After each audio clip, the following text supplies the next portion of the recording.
All right, we're here. Grumpy All Dungeon right. Masters. We're live. Although when you listen to us, it won't be live. But right now we're live. We're live right now, and then we're about to die. Yeah. Oh, no. So I'm the Grumpy Dungeon Master Jay. My And my co-host. name's Christopher. Wow, that was. It's almost like you were high or something when you said that. And my I'm name's exhausted. Christopher. I'm exhausted. I'm tired. I LARPed all weekend. I can be Yeah. tired. Hey, as somebody who has spent a lot of years LARPing, I get it, man. I get it. It's 2 full days of like yeah, very little sleep and lots of activity. Lots Yeah. of lots of being physical when you normally are just sitting behind a desk all day. I hadn't moved that much in 3 years. Yeah. Was that the first time hmm since pandemic that you'd been there? Yeah.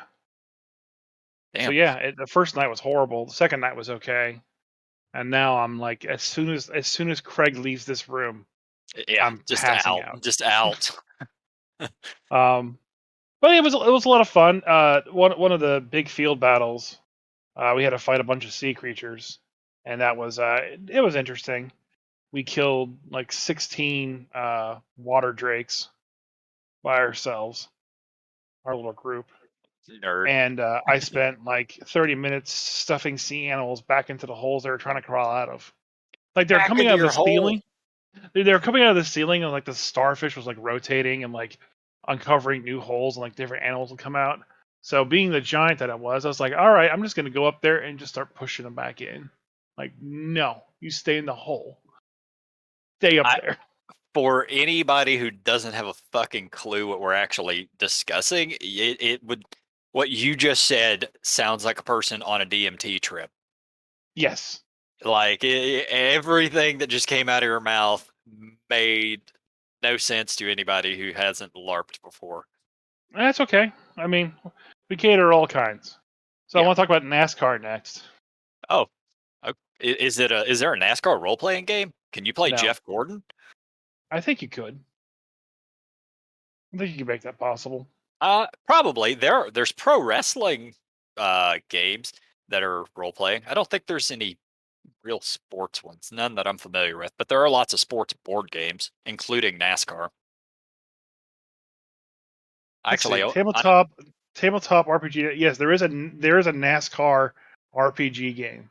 well, I guess I shouldn't be surprised. No, you I shouldn't. do own a card game slash board game called Fast and Fatagan, where you drive in Cthulhu powered cars, and it's like demolition derby. You just run people off the road and stuff, run over pedestrians. That's crazy. Yeah. Unfortunately, the rules are so bad, I actually have never been able to figure out how to play it. I remember one time I found a bunch of Highlander trading cards, and we had no idea what the rules were, so we just kind of made up our own rules to work with In the the cards as end, we. yeah, in the end, the last person with one card left wins because there can be only one. Pretty much that's what it was. But yeah, I had a couple things. Even though I wasn't doing much D&D over the weekend, I did have a really cool Adventures League week last week, and a little story for you. Oh, all Um, right.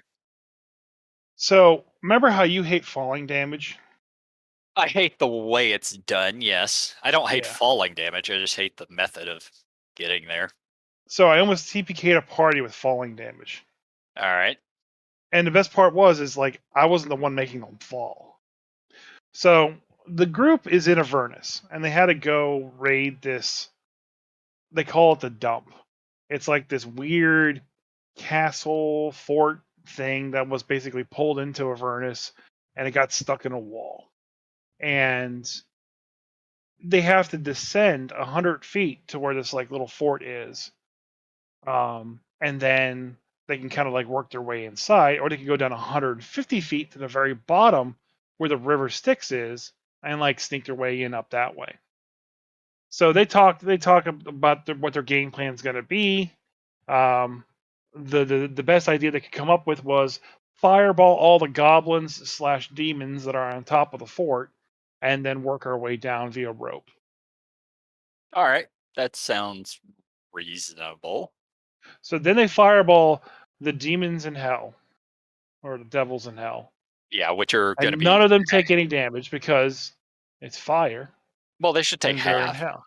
No, I they're thought all immune to fire damage. I thought it was resistant, but all right. I don't have the book in front of me. They're all immune to fire damage.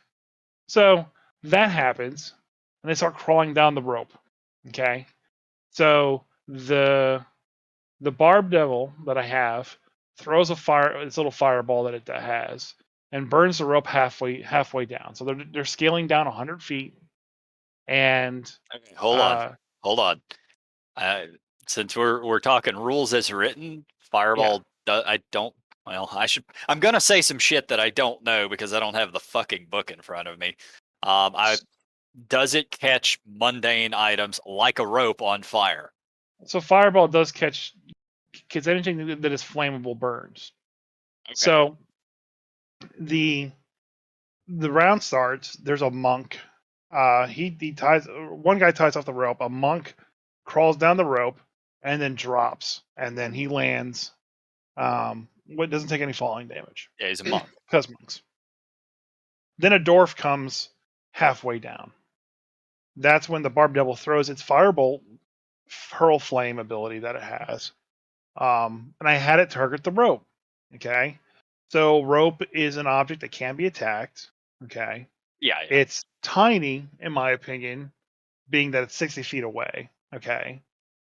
And I'm attacking a square, so I'm attacking the rope. So I gave it disadvantage. Any mundane object has an AC of 10. And because I said the rope was tiny, I gave it 5 more AC. So now the rope has an AC of 15. Yeah. Ropes Uh, have 10 hit points. yep. So the firebolt does 3d6 damage. Yeah, it actually says deals 10 damage specifically for Barb Yeah. Devil. So he hurls the flame. It hits the rope. The rope almost burns completely. I rolled really low on the 3d6. It wasn't 10. It was like 9. Okay. But he gets to throw twice. So the second one that gets thrown up there hits it and does the remaining 1 point of damage. The rope burns off halfway through, and then a dwarf falls. The dwarf Cr'aig falls 50 feet. Okay. All right. Um. So then we have a barbarian, and it's like his turn. Other stuff happens, like range attacks, nothing spectacular. So it gets around to the barbarian's turn. So he scales down the rope 50 feet, and he rages and then jumps and then basically tries to do a superhero landing. Sure. Still took damage, but he was raging, so he didn't take that much. Yeah, plus he's a barbarian, so he should have a shitload of hit points. Yeah, he does. So then there was a tiefling who has wings. So he has a fly speed equal to his move speed. But he had, from walking through Avernus, had basically taken 2 levels of exhaustion. So his max speed and like a dash was like 20 or something like that. Yeah, and dash does so it's effectively as a movement of 10.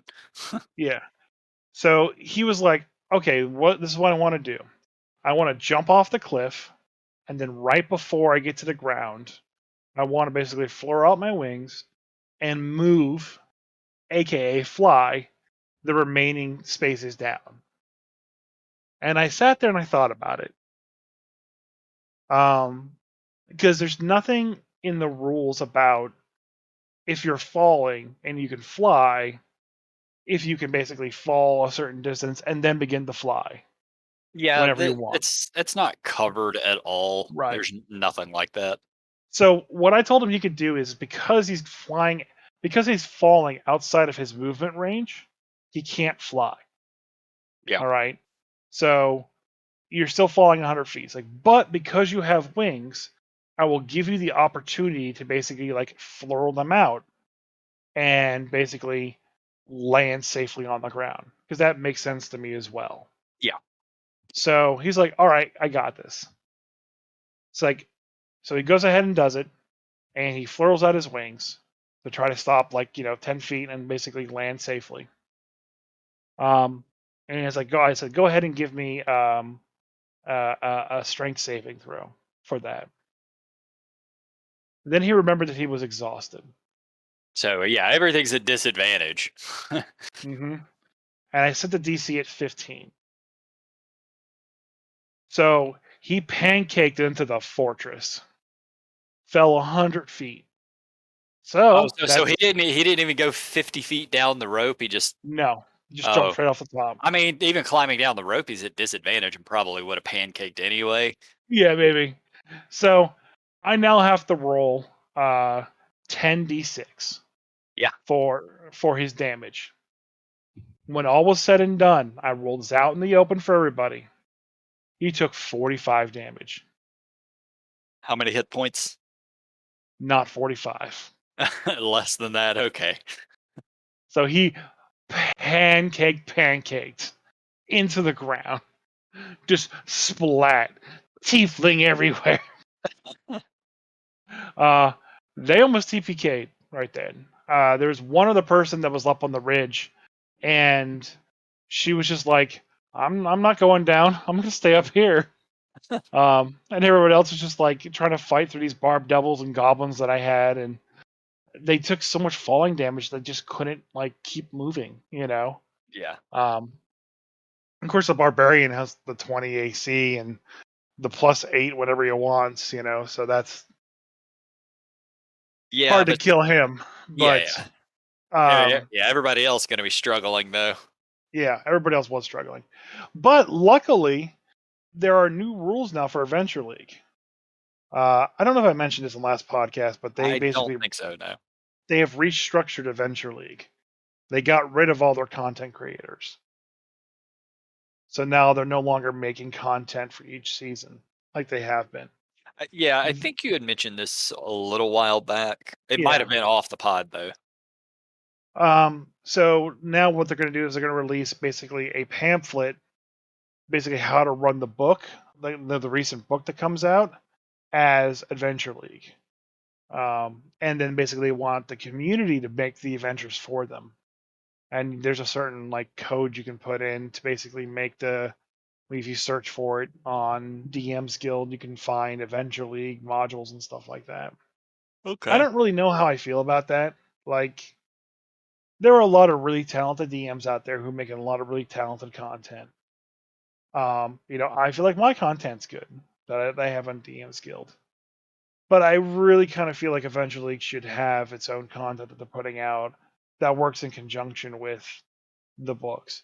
Very much like how Frostmaiden had one, Avernus had one, and while I've kind of mocked the Avernus one that I've run so far as not being the best content, it's basically because like everyone is like running their own piece of it, so it's kind of like that one high school writing assignment you got where someone has to write a paragraph and then the next person writes another paragraph.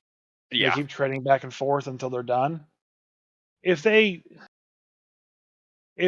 had just a small team of just people who just basically sat together and just wrote out smaller modules, like in tiered format, like 3 or 4 modules, and that was it would be a lot less work, and they could get these things rolled out. Because the amount of time that these people have to put into these things, they're throwing so much effort into these things, and it's not working because every week has to be something new, but there's no carry on MacGuffin from week to week to week. So people are introducing all this new stuff every Right. single week, and it's crazy. It's not Like, yeah, there's no cohesive modules. It's just right. you're running a bunch of one-offs. Yeah, but one-offs, but it kind of like a story, but not in a story. And it's like this week, attacking the fort was great. I threw out the first half of the module because they wanted to do more like investigation and talking to new NPCs that we hadn't talked to in the previous 3 weeks that we have there, and just like it's too much. They just need to like focus it a bit more. Yeah. But it's all irrelevant now since, like I said, they got rid of the team. Well, Um, because you're talking about now they're effectively running campaigns. You're running bits yeah, and pieces of these campaigns, but campaigns are they are not designed for running random people in for 3 hours once a week. Yeah. That is not It the intention. those are gonna be really hard to do. I mean, like Frost Maiden was okay because it was very open ended. You could Like run there's a lot in of the like, very beginning, like yeah, the first bit, there's 8 or 10 separate little yeah, one-off quests. That one was designed kind of for that. yeah, and so that worked fine. But even like the AL Frost Maiden adventures that they made worked really well, and they flowed pretty well. But running the campaign book after like you said, like the first couple chapters, it's really difficult because there's major decisions that have to be made that affect the world. And Mhm. like if you miss that week, you know, oh yeah, sorry, yeah, you missed the week where we decided to let 10 towns burn to the ground. Sorry. I hope your investment's still there, you Yeah. know. Yep. So I, Yeah. I I don't know how to handle that yet. I don't know how to move forward with that. If AL is just going to kind of be just run whatever you want to run, then why have us put in codes and track stuff week to week and do that? Yeah, Just it let me sounds like run whatever I want to run. they don't know what they want right now, and a lot of that could just be their attention is focused on 6th edition. You Well, know, the Adventure League team is different than the content creators I well, for no, I'm just WotC. saying the company in general right now because No, you it's a separate thing. It's official WotC, but the team has nothing to do with anything. They're not even in the same city. oh, okay, well, I thought you said they just let them go. Well, they let some of the team go. Yeah, But if they're separate from WotC, how come WotC let them go? you know what I Are they? mean. No, I don't. I'm very curious. Are they employed by So WotC or are they not there's a employed team by that's WotC? employed by WotC, but they don't work on the current modules or systems. They just kind of handle their own Okay, Adventure League so they vanilla are stuff. WotC employees Yes, specifically for that, yes, which means they have to have WotC oversight. Currently, WotC is focusing on 6th edition. My money would be on them pulling that team back, putting them elsewhere, or getting rid of them altogether as they're just content writers, which means they're probably just they're sort of temp hire anyway. Uh, yeah. they're contract workers basically. So But whatever. they probably have let them go until this next edition hits, and then they kind of refocus into what they're going to do. Maybe because like in fourth edition, Adventures League was called D&D Encounters. Maybe they're coming up with something new for sixth edition. I don't know. But I mean, who knows? By the time we get like, I mean, technically season 12 was supposed to start on the September 2nd, and it still hasn't started because they forgot they either had a problem with the rules haven't been published yet or anything like that. And already halfway through September, so who knows? Yeah.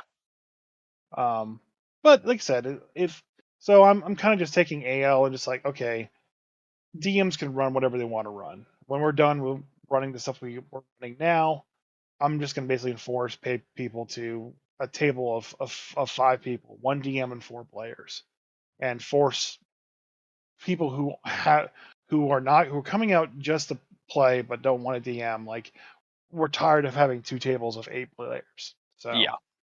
they gotta they gotta DM themselves now. Somebody's got to step up. You gotta step up, roll them dice. My wife is stepping up actually. I'm looking at She you, is going. Muffin. Looking at you, Muffin. My wife is going to be DMing her first game on stream live on our Twitch this Saturday. All right. Because we're missing a player and we're almost at the end of the Fandelver run through that we're doing. Um, we don't want to basically do the end of the campaign without the player. So my wife is filling in and running a one shot from Candlekeep, and so she can try DMing for the first time. All right. I can tell she's nervous because there's a lot of like questions that she's been asking me, like how many encounters do I run in a day? And so then like, oh, I told her about like the daily XP allotment and what that means for like easy encounters and medium encounters and how you add up all those encounter XP totals, and that's the amount of encounters that the team should be able to handle in a single day before another long rest. And I told her like, what I try to do is that for like a stream, I try to budget out 3 encounters for a stream because we have 4 hours. I Yeah. give every encounter 1 hour worth of time and an hour for RP. And then if I need to, I have usually another counter waiting in the wings in case something happens.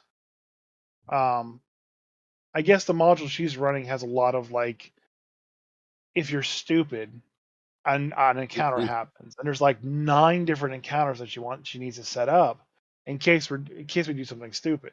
Oh yeah, because you're doing it on stream, so she's got to have Yeah. all the maps and everything put together. Well, one thing I was trying to tell her was is that if there's an encounter that's like against like if we do something stupid. So let's say I'm in a magical library, okay? And there is a painting on the wall, and I walk up to the painting and I stab the painting, and the painting was actually alive, and it's a monster of some kind. You don't really have to like stop the the game, have us roll initiative, and have us have a combat encounter with that thing. You can just have that one monster exist and kind of just go around the table and have players do what they want to do. Yep. Um, and just not really have the encounter, but kind of have the like a pseudo encounter. That way, you're not taking initiative, but also if You you can you call can for you can initiative, even you could even run that as a full encounter. yeah, you You can can, just you could I mean even doing it online. You can just take a fucking blank map, throw any figure out there as that one monster plus your character's figures, and that way you just sort of know positioning. And yeah. it's that simple. But I mean, but what I was trying to get to was is that if you have just a random monster that's basically attacking somebody, and you know it's not a threat. Let's say it's just a single monster. It's got like 50 hit points. Your party's level 5. You Yeah. don't have to stop the game and get initiative and see what people want because then that kind of gives them the impression that they have to fight this thing. You know, you could just have it be a role playing encounter where I stab the painting. The painting is now punching me in the face somehow, and all we gotta do is just walk away from it, and it's done. And the painting's just gonna hang there on the wall. You know, you don't have to make that a combat encounter. You could just basically be a weird thing that caused a little bit of damage, but we just moved on from it. Yeah. Not every encounter has to be combat related and running that way. You can just have it be something that's just I will funny. say Somebody takes damage and moves on. generally if somebody starts stabbing things though, that's a combat encounter.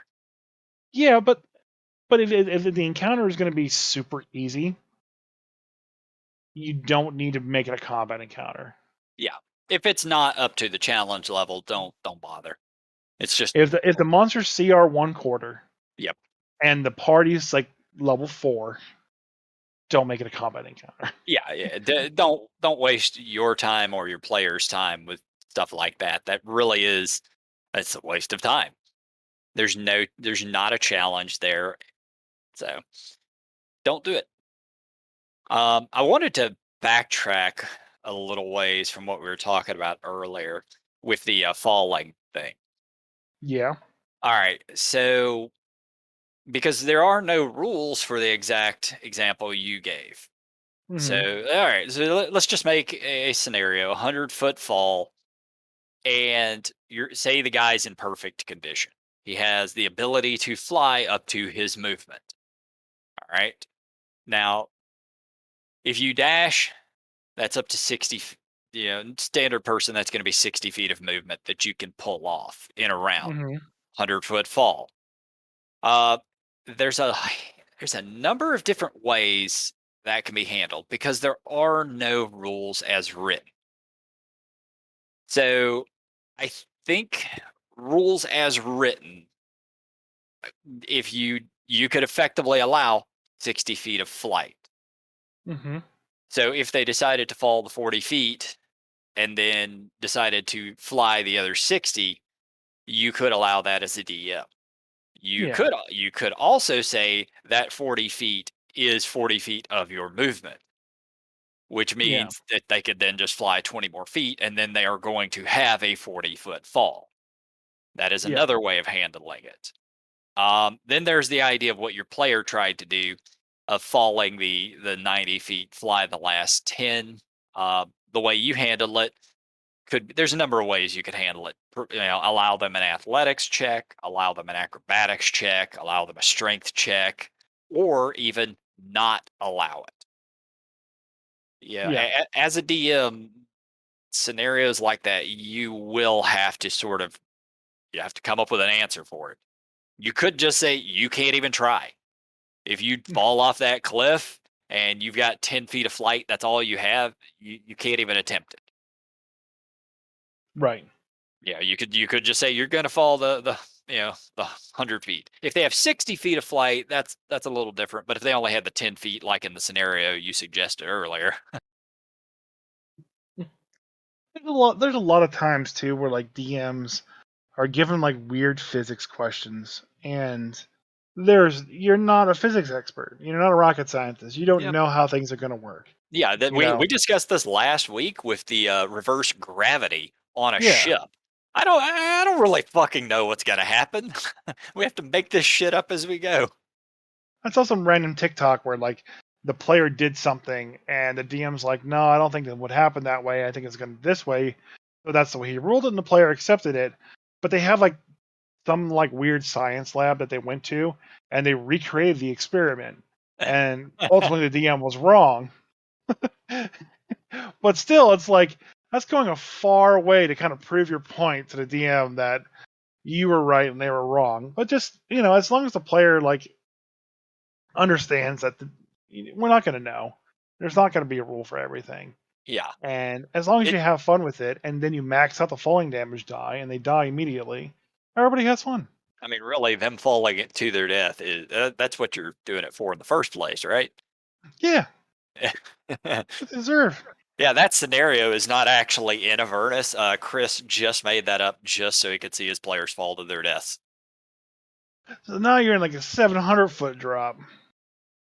I don't like the fact that like if you fall in D&D, no matter what the length of falling is, you fall that distance in 6 seconds. Oh yeah. We So actually now that's one of them we did look up before. yeah, Uh, I there is a maximum, but it's still homebrew rule.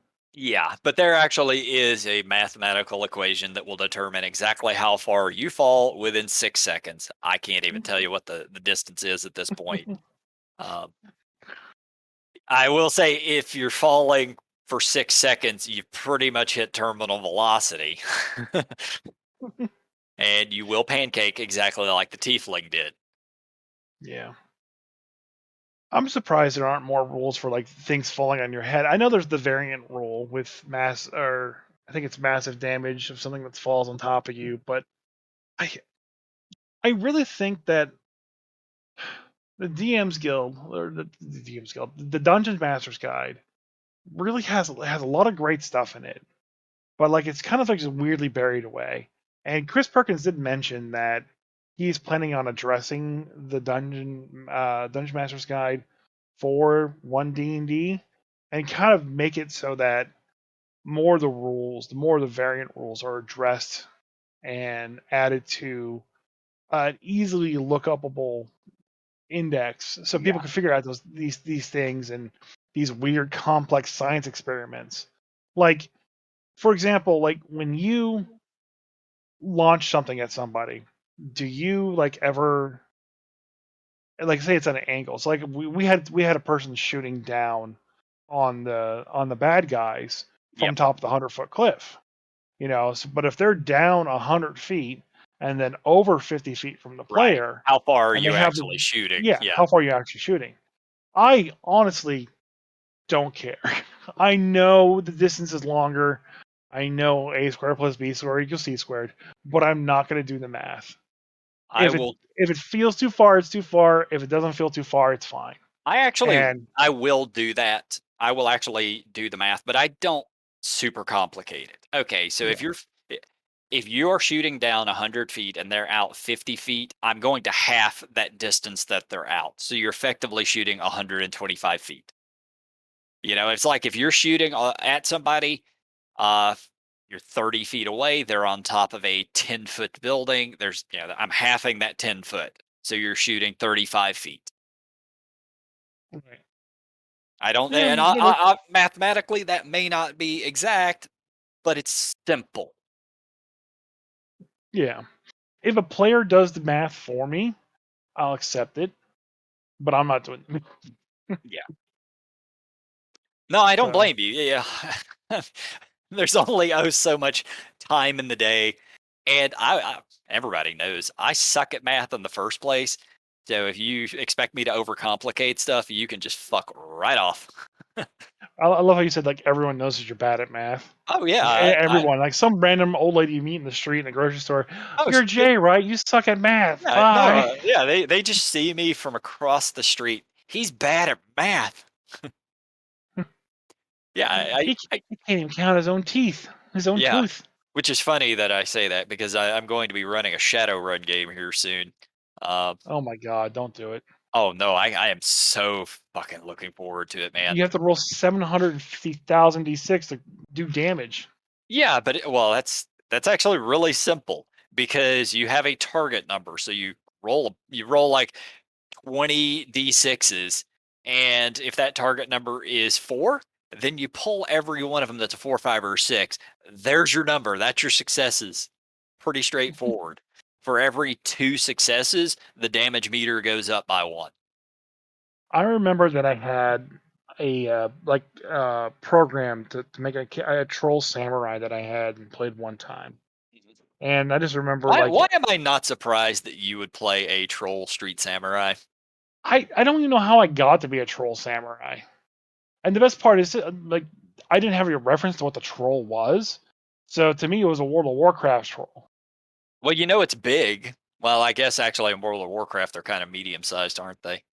No, they're the tallest creatures Yeah. Well, technically yeah. That's. I think we've discussed this before. Yeah, because you're if they thinking of stand them. straight up. Yeah, you're thinking of them skinny and lean and kind of long arms. Yeah, And that's not what they are in Shadowrun. no. So like I was like some like troll samurai in a bar, and I remember rolling to attack, and like all these d6s showed up, and I was like, oh shit! And then I rolled again, like all this more d6s showed up for the damage. I was like, I did something, I think. I remember I just grabbed the hold of a ceiling fan and like swung around and like chopped at people. I don't know why. It was Wow. weird. I'm a little surprised the DM would even allow that as a troll on a ceiling fan. That had to be the sturdiest goddamn ceiling fan that's ever existed. I don't know. Like I said, I pictured a lanky dude. So Yeah. Yeah, because trolls in Shadowrun, for those who aren't familiar, they are 7 to 8 feet tall and I don't know, 600 pounds of just huge, meaty monster. oh Yeah, they're okay. they're massive. So you literally just picked the biggest creature that you could possibly play. You picked the fighter class effectively. Hey, you, that's just how I roll. yeah, you're stereotyped for a reason. But I'm really, really, really looking forward to running this. I'm gonna take that break from D&D. This coming weekend, I'm going to run the last episode of the first half of my D&D campaign. And then it's going on hiatus for a while. I don't know how long. And Yeah. I'm going to pick up Shadowrun at least for a while, run my players through it because none of them have ever played Shadowrun. Oddly enough, I sat down with several of them this weekend before the Ravenloft game, and 3 of them had no idea what Shadowrun was at all. Apparently, Mm, they had never heard of it. So I I was a mean, little, it is. I know I knew of it only because I remember seeing it, and there was a video game that I bought and oh played that for a little bit. Was that the Uh, shitty one that came out in like the mid 2000s, maybe a decade ago? I don't know. I can check Steam real quick because Steam games never go away. Oh wait. If it's on Steam, no, there was a bunch of RPG ones they released that were actually true to the Yeah, I system. got Shadowrun Returns. Yeah, that's a really good one. That's true to the game. Okay. I just remember like I played like through the first stage, had some shotgunner, and was just walking around shotgunning people in the face. Like Like my turn would come up, I'd walk up to them, shotgun to the face. Then just walk up to the next one, shotgun to the face. And it's like this is easy, and I never played it again. Yeah. I played all of them that they released. There were actually 4 of them like that they released. One of them you can't I don't think you can get it on Steam anymore for whatever reason. But there was Shadowrun Returns, Shadowrun Hong Kong, and Shadowrun Dragonfall, and I played through all 3 of those games. You played Shadowrun Returns for 32.7 hours. Yeah, Hong Kong, Not very long of a Yeah, game. Hong Kong and Dragonfall I never completed, but yeah, yes, they're not massive games. But anyway, for those who aren't familiar with Shadowrun, just since apparently half my players weren't familiar, think Cyberpunk. It's like Cyberpunk 2077, except you add magic into the mix. So there are other races like trolls, orcs, elves, and dwarves that are playable, and it's a wholly other Essentially, different system. you just need to watch the movie Bright, but make it more post-apocalyptic. See, people say that. I don't think Bright is accurate. Well, Bright, it Bright isn't Shadowrun, but like, if you were to make a Shadowrun movie, the closest one that they have so far would be Bright. Yeah, there are several things that are reminiscent of Shadowrun that are out there in Yeah, media. Bright is reminiscent, but people say it's Shadowrun. I disagree. I always liken it to Lord of the Rings is fact. It actually happened, and Bright takes place 4,000 years later. yeah. That's how I And think. Shadowrun is 1,000 years later from Bright. Well, not really, because Shadowrun, at least the edition I have, takes place in 2050, which I mean is written in the 90s. So I guess that's like 30 years now. we're we're almost there. We're getting pretty close to when it's supposed to happen. Right? I still remember when 2005 happened because that's when the Transformers woke up. But Yeah, no Transformers woke up in reality. yeah. I'm still waiting to race change into a dwarf or an elf because that's what happened in Shadowrun. Magic came back into the world, and what had been normal humans started changing into dwarfs, elves, orcs, trolls, so forth. Dragons came back into the world. Um, but yeah, Bright is one thing you can look at. Johnny Mnemonic, which is a movie from the late 80s with Keanu Reeves in it, late 80s, early 90s. But it doesn't have the magic aspect of it, but it has the Shadowrun setting. It's very cyberpunk. Yeah. And then Cyberpunk 2077. They also came out with the anime on Netflix recently of Cyberpunk Edge Runners, which I just finished yesterday. Cool. Yeah,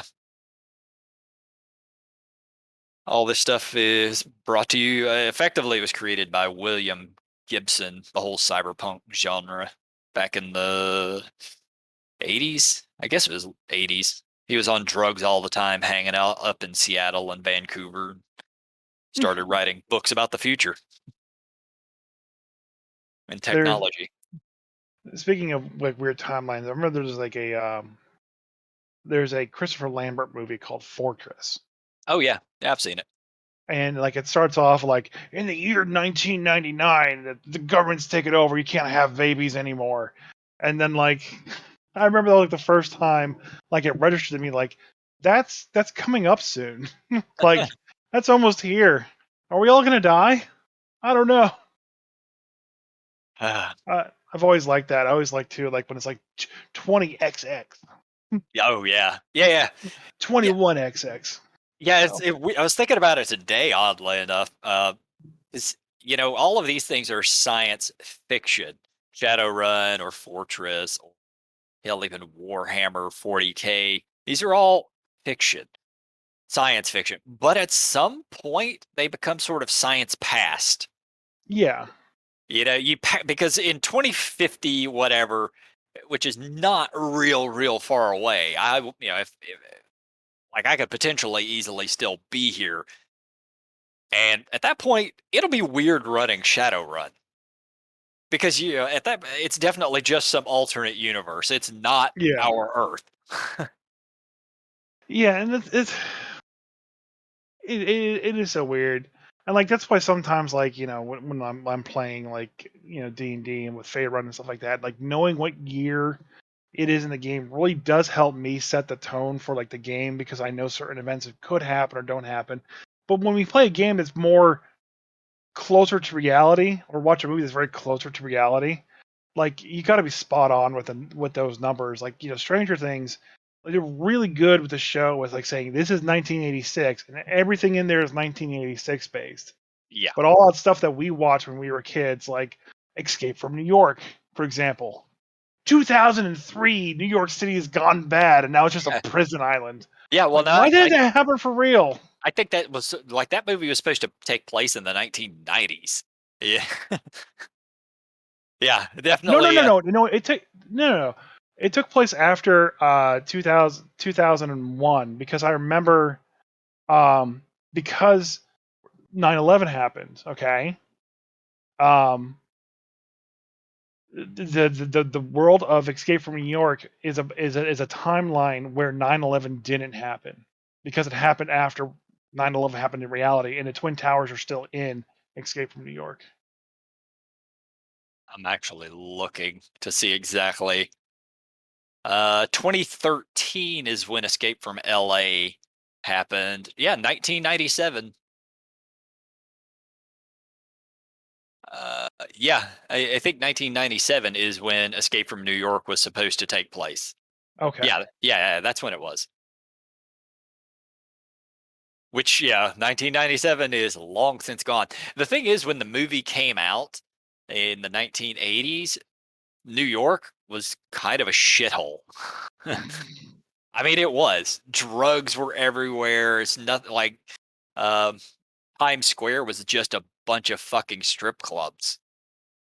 And throughout the 90s, they yeah, I'm not going to get too deep into it, but they changed to the mayor of New York who made a lot of changes to the place. Yeah, they ended up turning the place around. Now it's just yeah, I still don't want to go there. It's still kind of a shithole, but you're not getting robbed.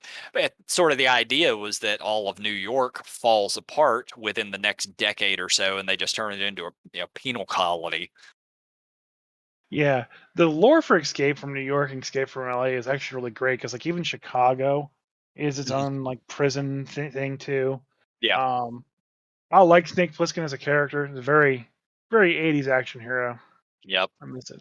Yeah, and they had talked a long time about doing either a sequel or a remake of it, and it I don't it think a remake would work. Not no not re not no today. a sequel would be fine. You could you could have Kurt Russell show up as Snake Plissken, and if they really wanted to franchise this thing, you have him hand off to the reins to some other actor that's very beloved to not play Snake, but Snake's protege or whatever. Some Python. hmm? Python. Python, yeah, okay, yeah, Python Pliskin, his son. Python Plisken's son.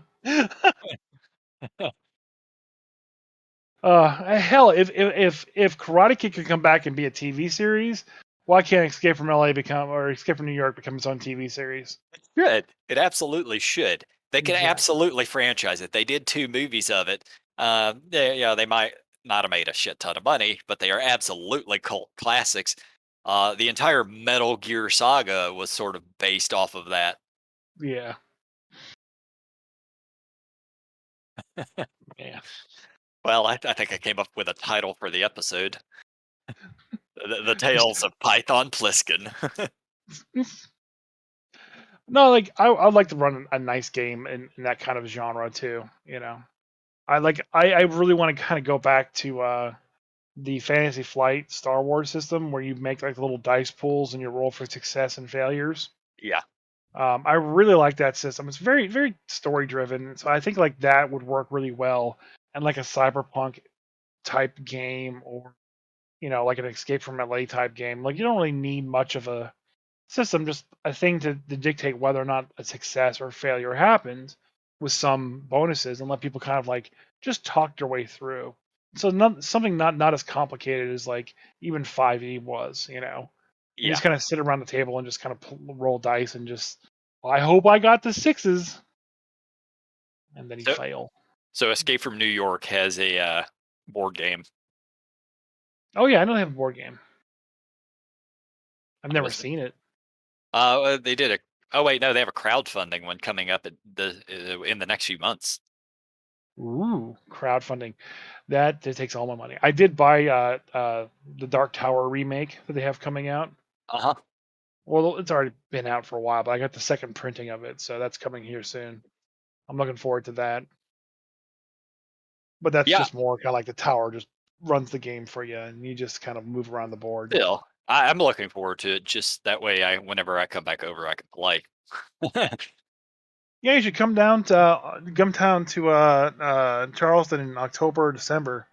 I'm running a Halloween D&D session on October 29th at Synergy Gamers. And then I'm running the Everyone's Been Naughty Christmas one shot that I wrote Yeah, at Synergy as well too. So we got a lot of plans. lots of plans. So let me tell you about my time in Ravenloft Oh this week yeah. because I've always loved the idea of Ravenloft. I've loved the setting and the fact that it's Dungeons and Dragons, but it's goth with vampires, Strahd, and everything. But I have never gotten to play it. Hmm. I did get to play the 5e Ravenloft for 2 game sessions a few years back when it first came out, and the DM was absolutely horrible. And yeah, everybody pretty much quit that game shortly after. Hmm. So this was the first time I've actually gotten to play it where I really was wanting to play. I have made myself a cleric of fate, and the rest of our party.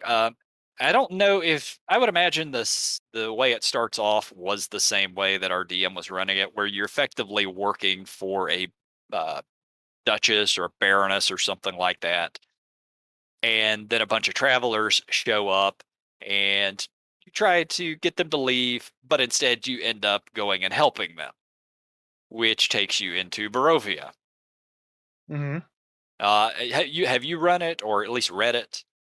I read pieces of it, like I know the basic setup, but the only part that I've run is the chapter, the one shot, which I'm actually running Which again is this yeah, year. yeah, which is the ending basically. Okay. No, it's only in the middle of the book. Well, or yeah, yeah, it's later in the book though. So we end up. I'm sorry. Let me backtrack. So we were trying to figure out exactly why we were all friends because the idea was that you work for this duchess. Doesn't Hmm. mean that you know these other people that you're with, just that they're associates or coworkers.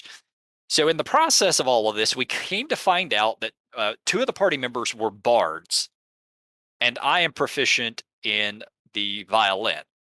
So we decided that we were going to be a band. Okay. Now, for us to be a band, that requires us to have a band name. So what do you do when you're playing D&D and you need a band name? You go to Reddit and you find one. Randomnamegenerator.com, man. No, no, no. No, these are Dungeons and Dragons band names. And I'm just going to read you a few of them because we went through a huge list of them. Okay. And some of these are really, really good. Let's see. The Rolling Stone Golems. Start off with a good classic right there. Oh, yeah. Yeah. Aerosmith. But Arrow. Yeah. Aerosmith. AAROW. Uh, Florence and the Warforged. Oh, I thought it'd be War Machine. Yeah, well, Warforged is the thing, Yeah, you know. yeah, yeah. Let's see. Mithrielback. It should be Copperback. I see. I was thinking Electrum back. Electrum back. Yeah. The next one is my favorite of all of them. Hootie and the Succubus. I love that one. Yeah, that was at the top of the list. We ended up going with a different one, but we had 3 or 4 of them that were right there. That's just fucking brilliant. Hootie and the Succubus. Uh, Death Leprechaun. My favorite. not my favorite, but my character's favorite was Judas Cleric, since I play a cleric. There's Adamantine Dirigible Yeah. instead of Led Zeppelin. Let's see, Daft Monk. Eh. Oh, come on, that's good. Eh. That's really good. Let's see, Blue Aboleth Cult. I like that one. Yeah. Well, let's see. There's a couple others. Michael Orkson I don't get that one. instead of Michael Jackson. Michael Orkson. Oh. Okay. Uh, they might be giants. You didn't change that one. Yeah, I know.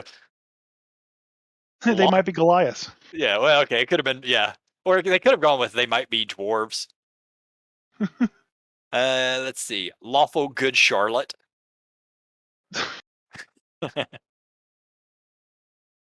And the one that we actually, oh wait, hang on, here's another one. Grateful Undead.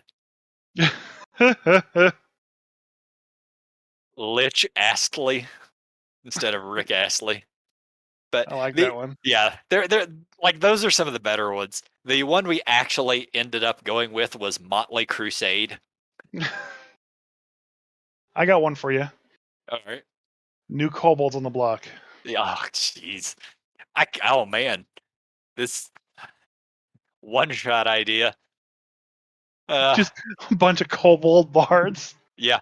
Well, I've been planning on running a music based one shot for a while, Hmm. where my players they were all going to be hobgoblins and they were going to be in effectively a heavy metal band named Hobgoblin Valhalla. And the idea was that somebody had stolen their instruments and they had to figure it out. Well, there's the villain. The new kobolds on the block. Yep. Yep. Fucking pop music stealing the metalheads' guitars. I'll help you write it. We can publish it. Yeah. Yeah, that'll never happen. You know it won't. I don't You write don't down know me. any. I know you. Yep. You know that I don't write down anything. But yeah. Well, that's all Uh, that I had. I am exhausted.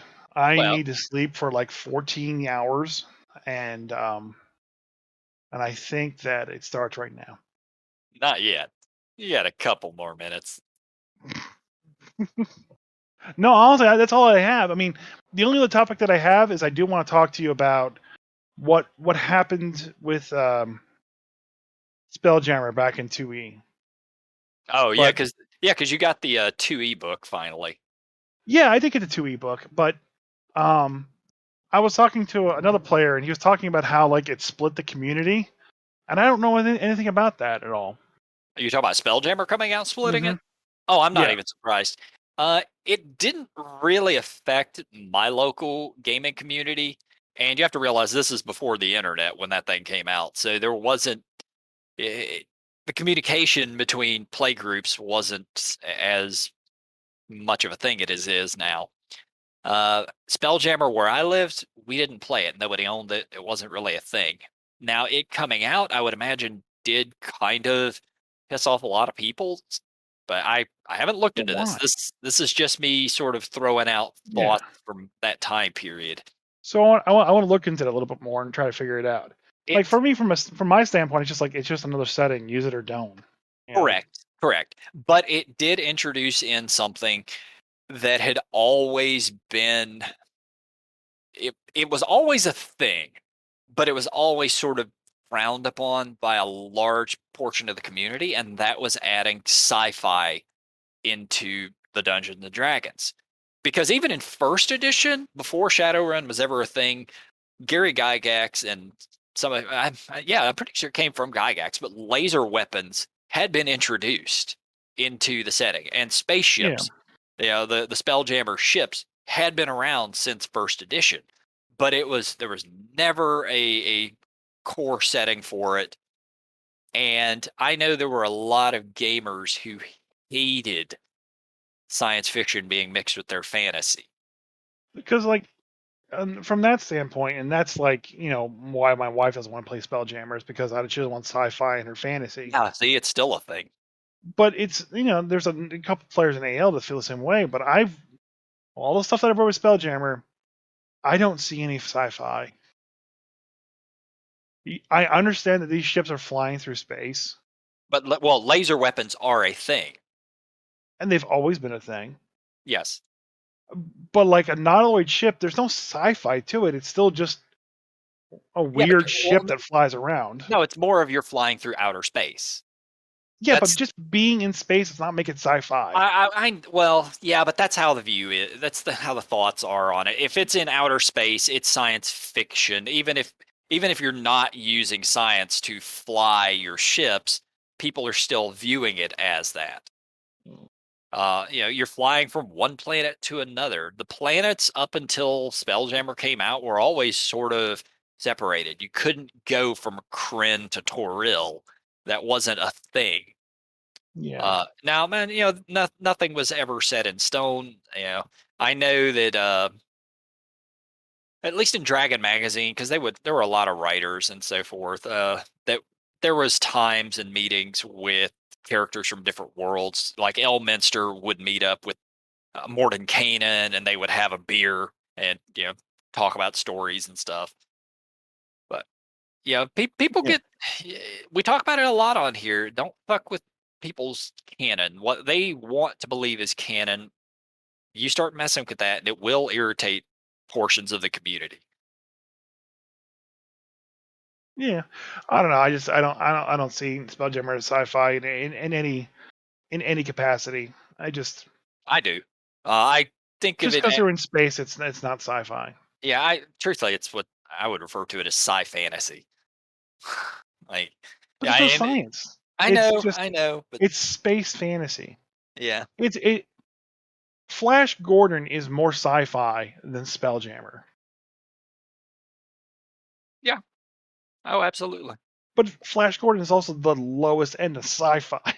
Yeah, yep. Anyway, No. um,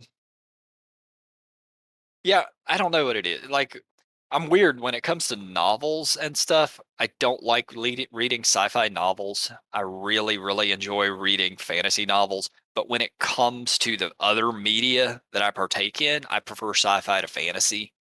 And I really have never. I don't normally like the two to mix.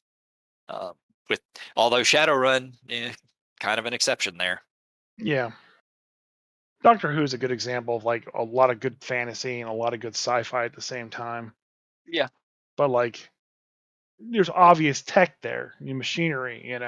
Well, yeah, he had a what was it? A not a pocket watch. You're about to offend a lot of people if you say the I wrong don't thing. give a I shit. know the right thing, but you better say Yeah, the right he thing. had a sonic screwdriver that could There you go. literally do anything he wanted.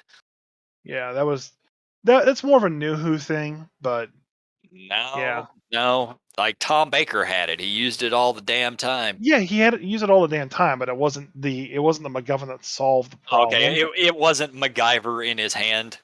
Right. Yeah, It didn't work on wood. that's fair. I mean, yeah, it had to have some sort of electrical components or something, mechanical components at least for it to be useful. Well, he gets one later that works on wood. Oh, well, I mean, maybe if it's a wooden block or something, but still, that kind Yeah. of seems stupid. Oh well. All right, now I think we're done. I'll let you get some sleep. There's Sonic lipstick later too. Yeah. Bye, Craig.